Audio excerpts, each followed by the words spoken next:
Hey, everybody.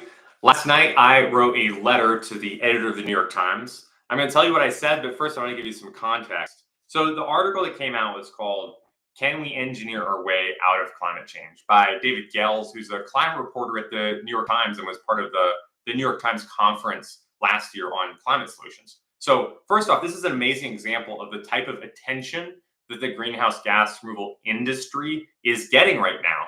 All the people that are reading this, all the people that are talking about greenhouse gas removal and carbon removal because of this. So the article had some of the common mistakes that people make about carbon removal, and people that I'm talking to in the industry who are saying, this is a bad piece on carbon removal about, it just talked about direct air capture and not other stuff, or talking about geoengineering alongside carbon removal or greenhouse gas removal. And look, I think we can get distracted by many of the nuances in carbon removal. It's an emerging field. It's a complicated field, right? And I think sometimes we get distracted about these things aren't presented exactly perfectly. The one thing that really concerns me about the article is what I wrote in my letter to the editor. And this is what I wish the public knew about greenhouse gas removal. I want to make sure that we're focusing on the root of the issue rather than getting distracted with other pieces.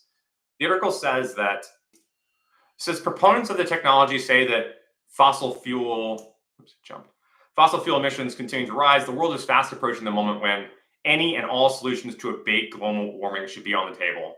And so the thing that I want to point out is it's not just proponents. That's the key thing that's missing.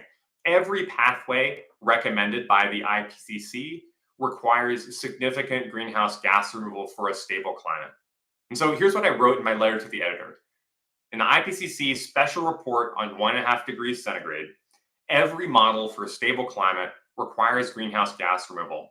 In 2023, the IPCC wrote that achieving net zero means greenhouse gas removals are required to match all new emissions.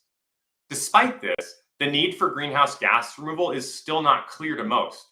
Existing greenhouse gas removal methods remain costly, complex, and sound like science fiction. Without further investment, solutions will remain expensive and complex.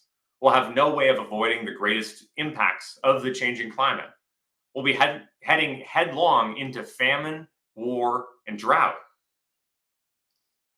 Imagine we make the need for greenhouse gas removal clear. That's a world where governments and funders invest in new solutions. We enable a healthy planet and avoid the worst impacts of climate change. How can we get the Times on board with making the case for greenhouse gas removal? It would make a huge difference. That's what I sent. It was about 150 words, which was what the guidance was. So imagine the New York Times came out and said really clearly, carbon removal is necessary for a stable climate. And they interviewed the climate scientists and shared the IPCC models. And they could interview entrepreneurs about the actions that they're taking, right? We're not creating a fringe industry just because we think it's a cool idea. Climate scientists, dozens of core authors, hundreds of reviewers and peer reviewers of these reports said this is what is needed. So that's why we're taking action. We're taking action because that's what climate scientists agree on. So my question to you is, how can you support getting the New York Times on board with making the case for greenhouse gas removal? It would make a huge difference. So hit reply and get in touch.